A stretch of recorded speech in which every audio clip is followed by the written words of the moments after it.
Today's question is, how many wives is too many wives? In Genesis 21, this is where the promise finally shows up. After all the waiting, wandering, and wondering, God comes through just like he said he would. In verses 1 and 2, the promise comes true. The Lord kept his word and did for Sarah exactly what he had promised. She became pregnant and she gave birth to a son for Abraham in his old age. Let's pause right there and say, amen. God ain't never late. He ain't never early. He's always right on time. So Abraham's 100 years old. Sarah's 90. And folks are probably laughing at the whole idea. But God has the last laugh. This happened at just the time God had said it would. When God says it, he does it. In verses 3 through 7, Isaac gets his name. And Abraham named their son Isaac. And that name means laughter. Fitting, right? Sarah even says, God has brought me laughter. All who hear about this will laugh with me. She's laughing now, but this time it's not in doubt.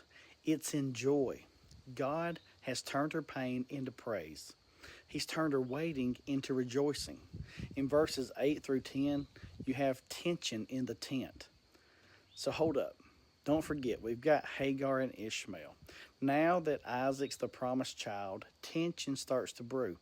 But Sarah saw Ishmael, the son of Abraham, and her Egyptian servant Hagar, making fun of her son Isaac. So jealousy, mockery, and Mama Bear Sarah ain't having it. So she turned to Abraham and she demanded, get rid of that slave woman and her son. Harsh? Maybe. But she saw Ishmael as a threat to the promise. In verses 11 through 13, God reassures Abraham. So Abraham's torn up. Ishmael's still a son. But God told Abraham, do not be upset over the boy and your servant. Do whatever Sarah tells you. For Isaac is the son through whom your descendants will be counted. Now, don't miss this. God ain't throwing Ishmael away.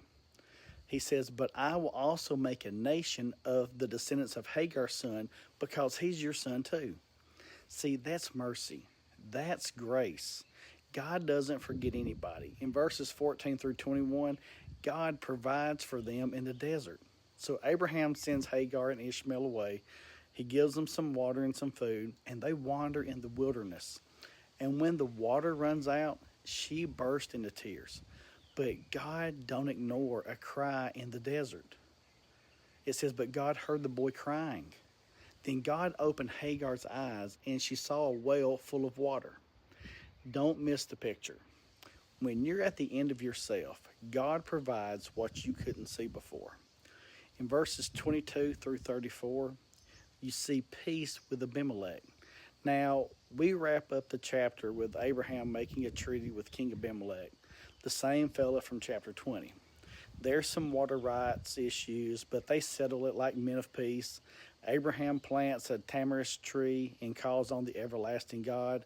And Abraham worshiped the Lord, the eternal God. That's what faith looks like after you've seen the promise delivered. You plant, you worship, and you stay rooted in God's faithfulness.